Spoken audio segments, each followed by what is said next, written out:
j'espère que vous allez bien. Alors aujourd'hui, ça va être une vidéo un peu différente que d'habitude parce que bon, ça va être une recette, mais une recette dont certaines personnes n'ont peut-être pas l'habitude. Je vais vous parler de ma souche favorite, le kombucha. Donc pour ceux qui n'ont pas l'habitude, ça va leur faire bizarre, je pense. Et sinon, pour ceux qui ont l'habitude, je vais tout simplement partager avec vous ma recette. Donc là, comme vous pouvez le voir, j'ai acheté un grand vase. À la base, je voulais acheter une fontaine, mais ça coûte une blinde chez moi. J'en ai trouvé, si je dis pas de bêtises, j'en ai vu. Moi, je suis un peu de la campagne, hein, donc il n'y a pas forcément tous les magasins chez moi. Le seul endroit où j'en ai vu, c'était à Maison du Monde et à Fly. Et la carafe, pour mettre plus de 3 litres, ça coûtait forcément au moins 20 euros. Alors que là, je suis allée à Action, j'ai trouvé ce vase pour 3 euros. Et ma foi, ça fait très très bien l'affaire. Donc moi, je pars toujours sur une base de kombucha de 4 litres, 3 litres et demi, 4 litres. Là, aujourd'hui, je vais faire 3 litres et demi. Donc comme vous pouvez voir, en fait, là, j'ai 350 millilitres de starter. Donc le starter, c'est quoi? C'est donc une ancienne boisson de kombucha que je prélève toujours et je la laisse environ 2 jours. Avec la souche, ça a toujours tendance à rendre beaucoup plus forte ma souche. Donc là, je l'embête un peu. Donc voilà ma souche. Donc je la mets toujours le côté le plus lisse vers le haut. Et donc le côté le plus je sais pas comment dire, on peut dire grumeleux, vers le bas. Donc là, elle est en train déjà de travailler. Elle est vraiment très épaisse, vu qu'elle a mariné dans le starter pendant 2 jours. Donc, on va commencer. Donc moi, j'utilise la plupart du temps du rooibos à la vanille, donc du thé rooibos à la vanille, parce que c'est tout simplement mon kombucha préféré pour l'instant, ce que j'ai pu tester. Donc si vous êtes intéressé par le kombucha, pour avoir une souche, je vous mettrai le lien où j'ai pu obtenir ma souche. Donc c'est grâce à un groupe Facebook, ça a été super. Je suis tombée sur une personne super sérieuse qui m'a envoyé la souche le lendemain même où j'avais fait ma demande. 2 jours après, j'avais le kombucha et le kéfir, dont je vous parlerai dans une autre vidéo. Et je commençais directement. Donc voilà, j'ai déjà eu l'occasion de faire au moins 4-5 tests. Et alors, le thé à la vanille, le thé rooibos à la vanille, pour moi, c'est vraiment le meilleur. Mon copain est fan aussi. Donc pour l'instant, je continue avec ça.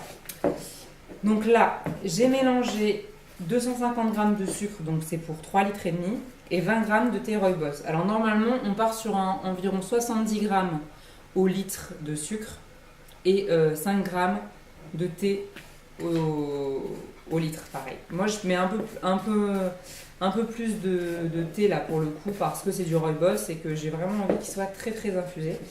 Donc moi, je mets du sucre complet. Alors il y en a qui vous diront qu'il ne faut pas utiliser de sucre complet. Moi, vu que j'ai que ça chez moi, j'ai utilisé ça depuis le départ et ça gêne absolument pas la fermentation. Mes souches se portent en super forme. Je vous dis, j'ai dû commencer le kombucha il y a environ 2 mois, même pas. J'ai 3 souches en attente de dons qui sont en train de travailler dans du starter que j'utilise après si jamais j'ai besoin. Que j'ai pas le temps justement de faire un peu mariner ma souche. Il faut savoir que plus la souche marine, plus ça devient acide et plus ça va faire une style de vinaigre. Là par exemple, quand je sens au-dessus, c'est très très fort, ça me donne pas envie de le boire.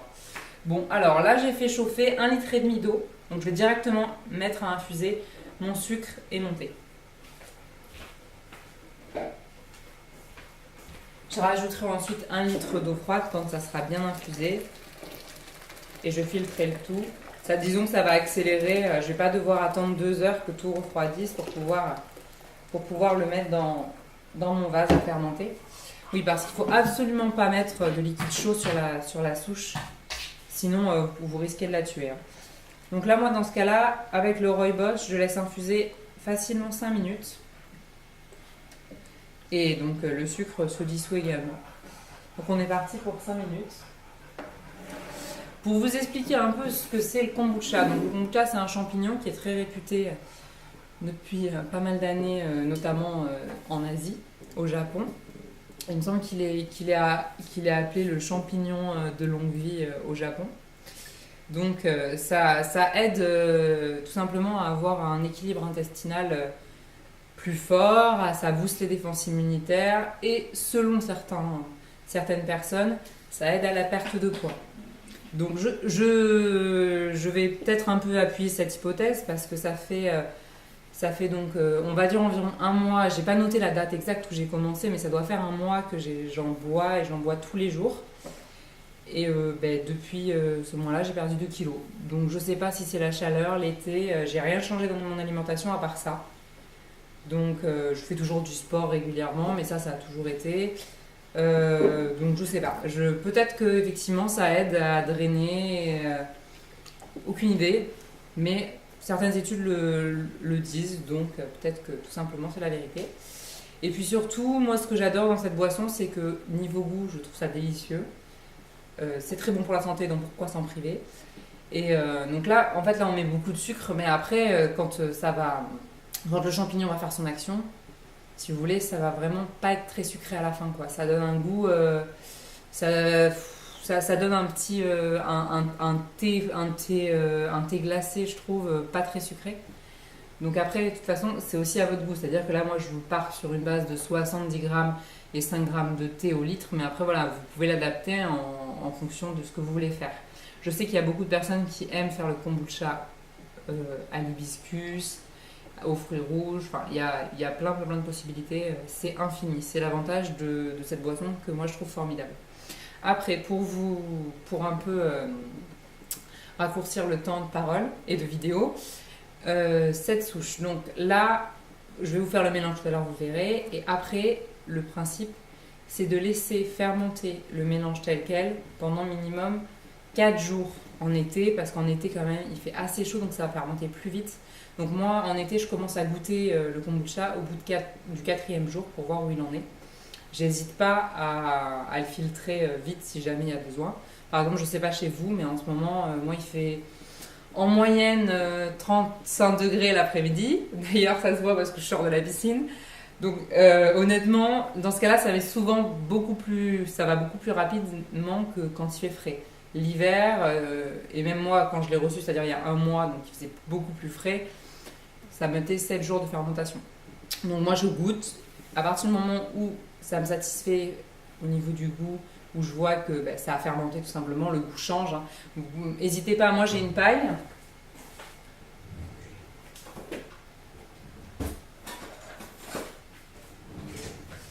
Moi j'utilise cette paille, je la mets donc tout simplement entre la souche et la boisson et je goûte à partir du 4e jour tous les jours pour voir tout simplement où la boisson en est. À partir du moment où je vois que la fermentation a eu lieu, où ça me satisfait, je filtre et je mets en bouteille.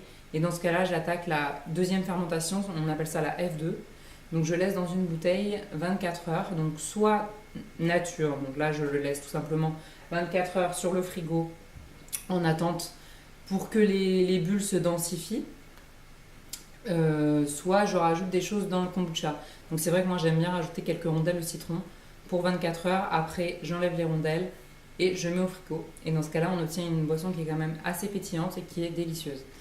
Donc voilà, je vous retrouve tout à l'heure dès que ça a infusé pour vous montrer le mélange.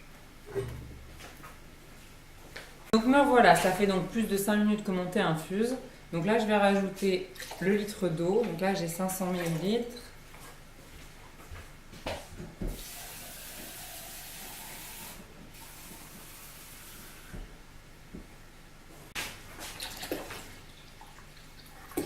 Donc voilà, je vais me rajouter 1 litre d'eau.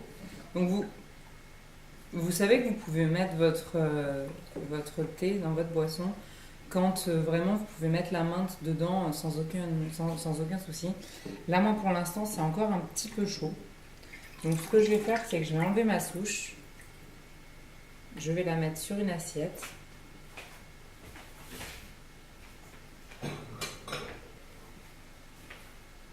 Donc pour pas l'abîmer tout simplement, je vais filtrer mon thé.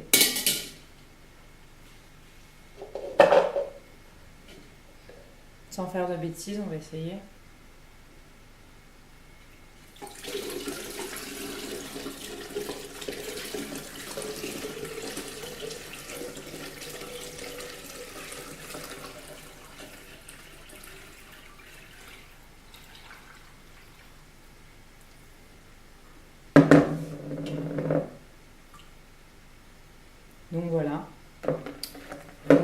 j'ai mon reste de thé.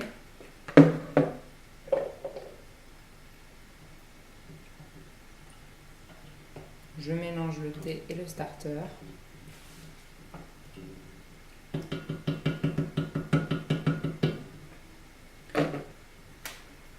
Donc là, je vais attendre que ça refroidisse.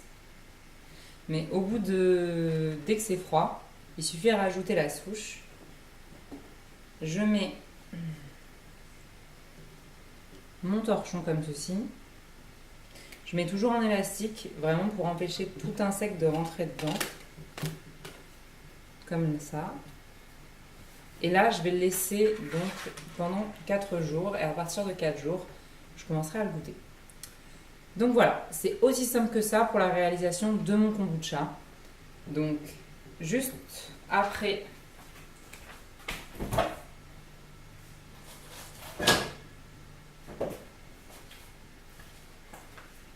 Personnellement, je les mets en bouteille.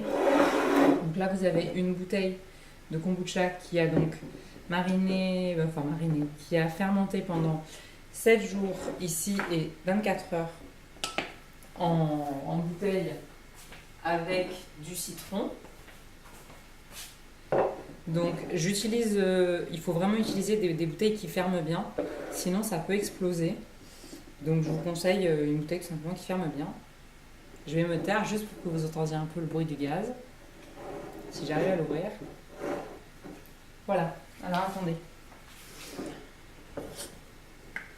J'ai enfin réussi à l'ouvrir. À mon avis, vous n'avez rien entendu.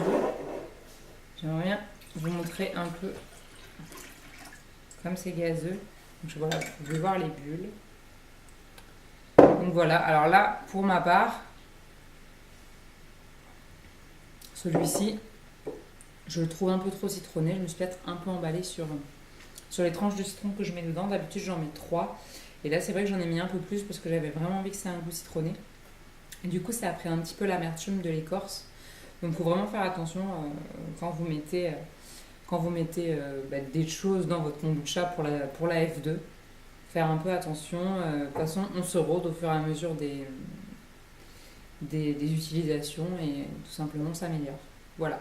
Donc, je ne sais pas si vous pourrez vraiment voir les petites bulles. J'essaie de vous les montrer. Merci à tous. Je vous dis à bientôt pour une nouvelle vidéo.